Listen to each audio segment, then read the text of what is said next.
Oui, Monsieur le Président, mes chers collègues, donc l'examen du compte administratif nous permet de constater la réalité des engagements de la région à l'égard des différents publics et des différentes institutions qu'elle accompagne.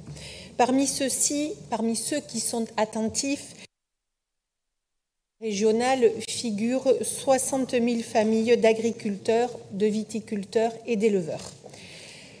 Monsieur le Président, mes chers collègues, nous trouvons dans ces rapports un écosystème de confiance qui serait celui de votre gestion. De confiance du monde agricole, Monsieur le Président, je pense qu'il y en a de moins en moins. Je pense que celle-ci s'érode chaque jour un peu plus. En effet, malgré la détresse exprimée par les représentants du monde agricole, y compris, et je ne partageais pas la forme, mais y compris dans cet hémicycle, malgré les conclusions de la mission d'information brillamment menée par notre collègue Pascal Coste, conclusions que nous avons traitées en septembre 2024, pour lesquelles nous avons pris 3 mesures qui ont concerné le PCAE, la DNJA, ou encore des modifications du règlement hydraulique.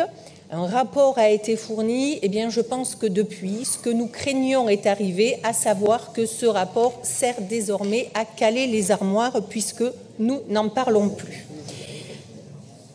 Donc, ces constats, et puis malheureusement, un budget d'intervention, et nous le voyons à travers ce compte administratif, un budget d'intervention 2024 en agriculture qui est resté quasiment stable avec une très légère augmentation. Et nos investissements, en revanche, nos investissements réels ont baissé de manière considérable, passant de près de 55 millions à 39,4 millions. Alors, ces constats sont incompréhensibles pour nous, et ce d'autant plus que nous constatons en parallèle le financement régional de multiples structures fléchées comme favorisant la biodiversité pour 17 millions. Alors, si nous ne devons pas opposer l'écrevisse à pâte rose aux 150 000 emplois liés à l'agriculture en Nouvelle-Aquitaine, nous devrions toutefois assumer notre responsabilité d'élus et de collectivités en répondant fortement aux familles et aux entreprises qui sont les forces vives de la Nouvelle-Aquitaine à cette filière identitaire de la région Nouvelle-Aquitaine. Or, le constat est clair, nous ne l'avons pas fait en 2024 et je redis ici ce que j'ai eu l'occasion de dire en décembre dernier, nous ne le ferons pas moins en 2025.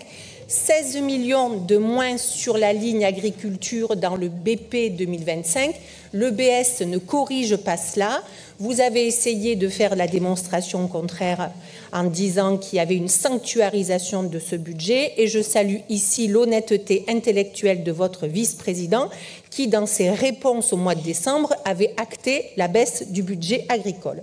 Donc c'est finalement un écosystème de défiance et d'incompréhension avec le monde agricole que vous êtes en train de bâtir et je crois que cela se passe parce que vous êtes aveuglés par les brumes épaisses de vos conseillers néo-terra. Et pourtant, le constat est bien là, présent et triste. Le secteur de l'élevage connaît sa plus forte régression, une année catastrophique en 2023 avec plus de 10% de baisse du cheptel et en 2024 encore près de 6%. Le secteur du cognac pourrait être réduit à néant. Nous avons déposé une motion dans ce sens. Finalement, Guillaume Guérin, notre collègue, a présenté cette motion dans son propos liminaire et je remercie nos collègues LR qui sont venus, qui nous ont demandé à la co-signer. Les surfaces engagées en grande culture sont au plus bas depuis 2020.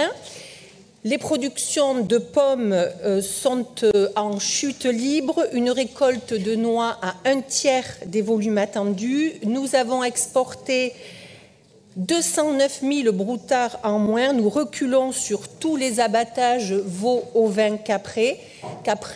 La production de lait en Nouvelle-Aquitaine est en baisse de près de 7%. Le bio, vous l'avez évoqué, même si le bio traverse une crise systémique et pas qu'en Nouvelle-Aquitaine. L'arboriculture, les cultures fruitières, la betterave se retrouvent dans l'impossibilité de protéger efficacement leur récolte. Et encore un dernier chiffre, près de 13 000 hectares de vignes ont été arrachés en Gironde. C'est une saignée qui représente quasiment 2 fois la ville de Bordeaux.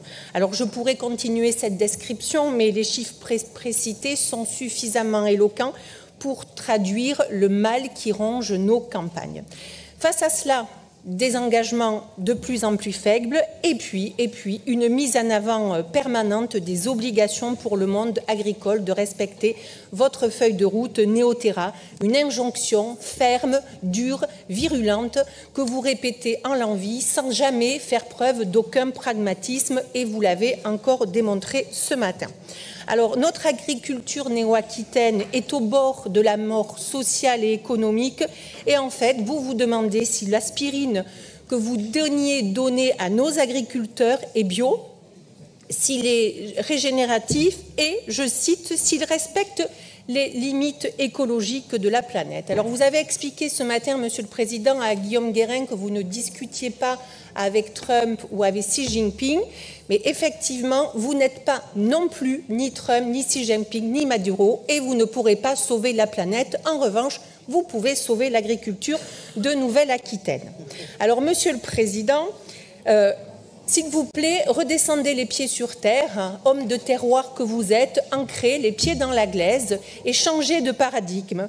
Sortez d'une vision purement idéologique et rentrez dans un principe pragmatique. Faites des choix forts, choisissez ou pas, mais dites-le, l'agriculture, et arrêtez de dire que vous sanctuarisez là où vous faites des coupes sombres. Tout s'assume, mais il faut le dire. Inspirez-vous de votre collègue et ami Carole Delga, qui, après avoir rencontré l'ensemble des organisations syndicales de l'ensemble des départements de la Nouvelle-Occitanie, a mis en œuvre des aides exceptionnelles, 37 millions en 2024, et s'est engagé sur 15 millions supplémentaires en 2025 pour favoriser la transformation des exploitations, pour accompagner les difficultés sur son territoire d'Occitanie. Alors, Monsieur le Président, cessez d'opposer notre agriculture à l'environnement, croyez au monde agricole, aidez, accompagnez, soyez passionnés par celui-ci. Ne stigmatisez pas les familles d'agriculteurs comme structurellement pollueurs. Priorisez la survie de notre ruralité face au dogmatisme parfois hors sol de Néoterra.